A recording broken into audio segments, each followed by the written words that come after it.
आज मेरी तबीयत शाम से ही बेचैन थी। जैसे ही मैं सोने के लिए लेटी तो काफी देर तक नींद नहीं आई और फिर एकदम से आंख लग गई।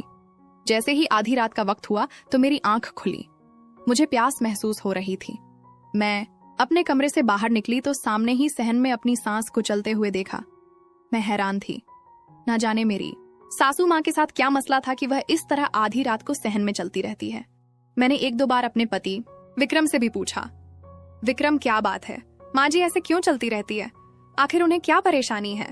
तो मेरी बात सुनकर विक्रम मुस्कुरा देता और यही कहता कि तुम अम्मा के बारे में परेशान मत हो, वह ऐसी ही है, उनके ऊपर बुढ़ापा आ गया है और अब उन्हें नींद कम आती है, इसी वजह से वह रात को जागती रहती है और सहन में फिरती रहती है।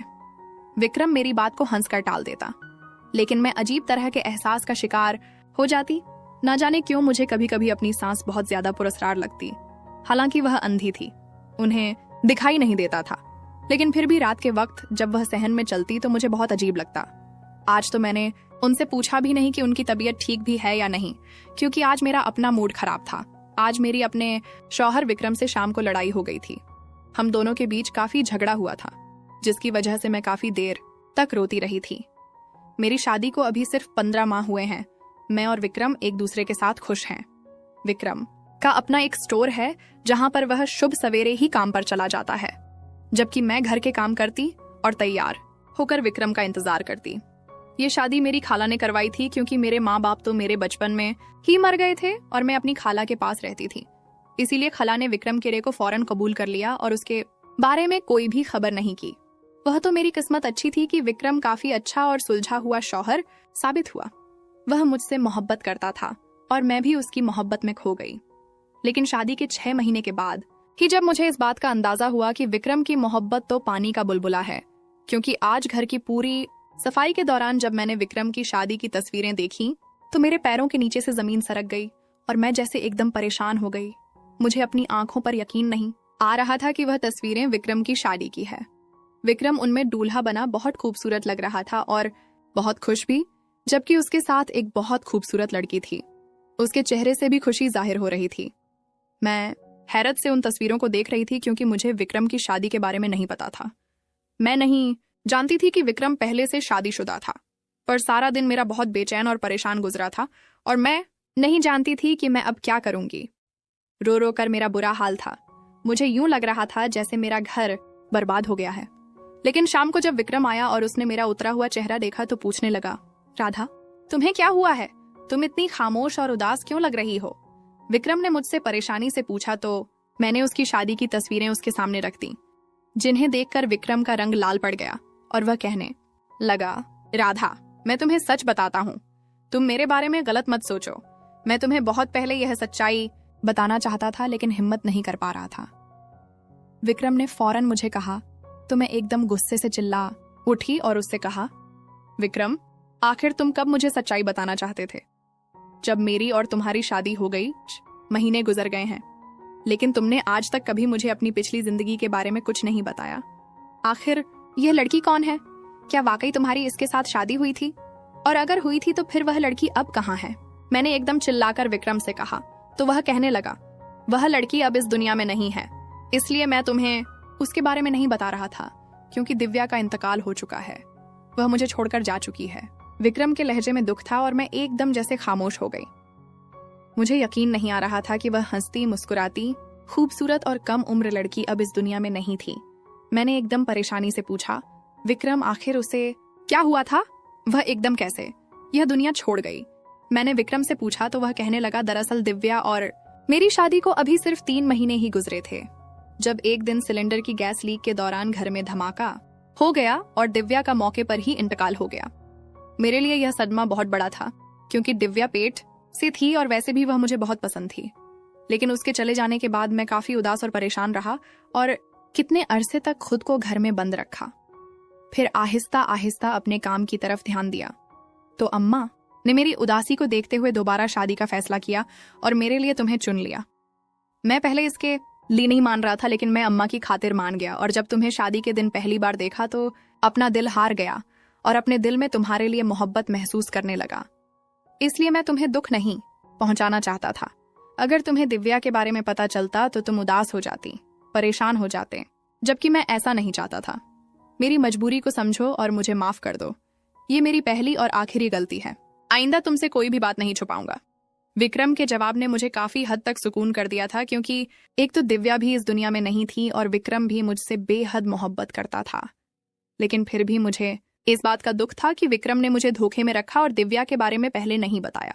हालांकि वह बात शाम को खत्म हो गई थी, लेकिन फिर भी मेरे दिल में विक्रम की तरफ से दुख था और मैं इसी बात पर उदास थी कि मेरा शौहर पहले से शादीशुदा था और उसके दिल में अपनी बीवी के लिए मोहब्बत थी।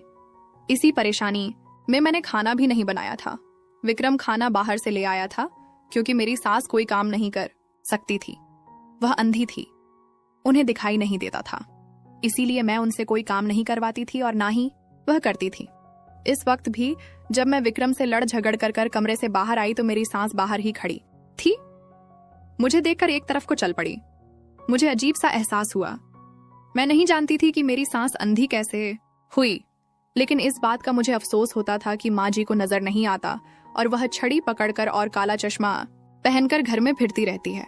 लेकिन एक बात बहुत अजीब थी, माँ जी हर इतवार को अपनी नौकरानी के साथ कहीं जाती थी। और जब मैंने विक्रम से इस बारे में पूछा तो वह कहने लगा कि अम्मा घर पर बैठकर तंग आ जाती हैं, इसलिए इतवार को जरा बाहर निकल जाती है।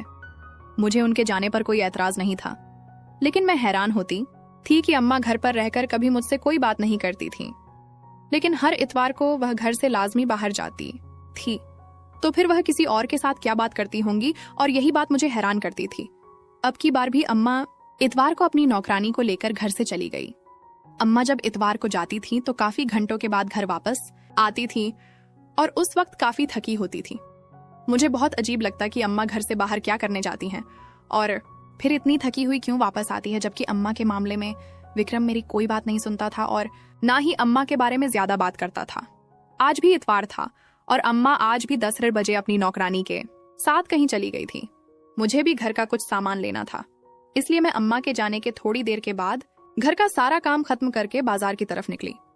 मार्केट से कुछ सामान लिया और जैसे ही घर की वापसी की तरफ कदम बढ़ाए तो सामने ही अम्मा और उनकी नौकरानी जा रहे थे। अम्मा ऐसे चल रही थी जैसे कोई आम इंसान चलता है। ना तो उन्होंने काला चश्मा लगा रखा था और ना ही उनके हाथ में स्टिक पकड़ी हुई थी। मैं बेहद हैरान हुई और सोचा अम्मा आखिर कहाँ जा रही है, आखिर वह चश्मा और स्टिक के बिना कैसे चल रही है। मैं बेहद हैरान हुई और उनके पीछे चलने लगी। मेरा इरादा उनका पीछा करने का नहीं था, लेकिन इस वक्त मुझे बेहद हैरत थी और मैं यह जानना चाहती थी कि अम्मा कहाँ जाती हैं और क्या करती हैं। तभी मैं उनके पीछे चलते हुए काफी आगे तक आ गई। अम्मा ने काफी रास्ता पैदल ही गुजार दिया था और अब वह चलते चलते जंगल में आ गई थी। मैं बेहद हैरान हो गई थी, आखिर अम्मा का जंगल में क्या काम है। अम्मा के पीछे चलकर मैं थक चुकी थी। मेरे हाथ में सामान था और पैर भी दर्द करने लगे थे, लेकिन मैंने सोच लिया था कि आज मैं अम्मा का राज्य जानकर ही रहूंगी, इसीलिए उनके पीछे पीछे जंगल में आ गई। अम्मा जंगल में आकर एक जगह पर बैठ गई। उनके हाथ में कुछ चीजें थीं जो उन्होंने सामने रखी और आंखें बंद कर लीं, जबकि उनकी नौकरानी उनके पीछे ही खड़ी थी। मैं हैरत से यह सब कुछ देख रही थी। मुझे अंदाजा हो गया था कि अम्मा कोई अमल कर रही है यकीनन हमारे घर की बेहतरी के लिए ही होगा। मैं अपनी सोच पर शर्मिंदा होती हुई वापस घर आ गई, लेकिन कुछ ऐसा था जो मुझे खटक रहा था और बेचैन कर रहा था। मैं नहीं जानती थी यह सब क्या था और आखिर आज मैंने अम्मा का पीछा क्यों किया। अम्मा तो काफी देर के बाद घर वापस आई थी, लेकिन मैंने उनके ऊपर जाहिर नहीं किया कि मैं उनका राज जान गई हूँ, क्योंकि मैं उन्हें यह बात नहीं बता सकती थी कि मैंने चोरी से उनका पीछा किया। लेकिन अम्मा जब घर पर आई तो उनके चेहरे पर चश्मा लगा हुआ था और हाथ में स्टिक पकड़ी हुई थी। इस बात ने एक बार फिर मुझे शक में डाल दिया था और मैं हैरान हो रही थी कि फिर अम्मा यह क्या ड्रामा कर रही है। क्या वाकई अम्मा अंधी भी है या नहीं? और यही बात रात को मैंने विक्रम से पूछ ली। विक्रम का मूड बहुत अच्छा था और इस वक्त वह मेरे साथ बड़े अच्छे अंदाज में बातें कर रहा था। आज तो वह आइसक्रीम भी लेकर आया था। तभी अचानक मैंने विक्रम से पूछा, विक्रम, आखिर अम्मा की आंखों को क्या हुआ था? वह अंधी कैसे हुई? मैंने विक्रम से पूछा तो वह कहने लगा, दरअसल जब घर में गैस सिलेंडर की लीकेज की वजह से धमाका हुआ था तो दिव्या का इंतकाल हो गया था और मेरी माँ की उस हादसे में आंखें चली गई थीं। अम्मा हमेशा के लिए अंधी हो गई थी। उस दिन के बाद से अम्मा की आंखों की रोशनी खत्म हो गई थी। मेरे लिए तो दोहरा था एक तो मैंने दिव्या को खो दिया था और दूसरा मेरी माँ अंधी हो गई थी, लेकिन अम्मा ने वह वक्त बहुत सब्र और हौसले के साथ गुजारा था। विक्रम की बात सुनकर मैं चुप सी हो गई। ना जाने क्यों मेरे दिल में शक था कि अम्मा अंधा होने का नाटक करती हैं। वह अंधी नहीं है, क्योंकि कई बार मुझे उनकी नजरें अपने वजूद पर महसूस होती हैं और मैं जैसे अपने आप में ही सिमट सी जाती थी। अम्मा की गहरी नजरें मेरे वजूद के आर पार हो जाती और मुझे यूं लगता जैसे वह मुझे देख सकती है। और फिर उस दिन बाजार में भी अम्मा जैसे चल रही थी। वह इसी बात का इशारा था कि अम्मा को सब कुछ दिखाई देता है, लेकिन ना जाने क्यों अम्मा ने झूठ बोल रखा था और विक्रम भी उनकी सच्चाई के बारे में नहीं जानता था। इन्हीं दिनों में मुझे खबर मिली कि मैं प्रेग्नेंट हूं और जल्द ही मेरे आंगन में एक बच्चा होगा। ये खबर सुनकर मेरी खुशी की कोई इंतहा नहीं थी, क्योंकि को सप्ताह फिर माँ हो गए थे और अभी तक मैं एक बार भी हामिया नहीं हुई थी। ये खबर सुनकर विक्रम भी बेहद खुश था और उसके तो जैसे पैर ही जमीन पर नहीं टिक रहे थे। जबकि मेरी सासू माँ का अंदाज कुछ ठंडा सा लगा था, क्योंकि वह उस तरह खुशी का इजहार नहीं कर सकी थी जैसे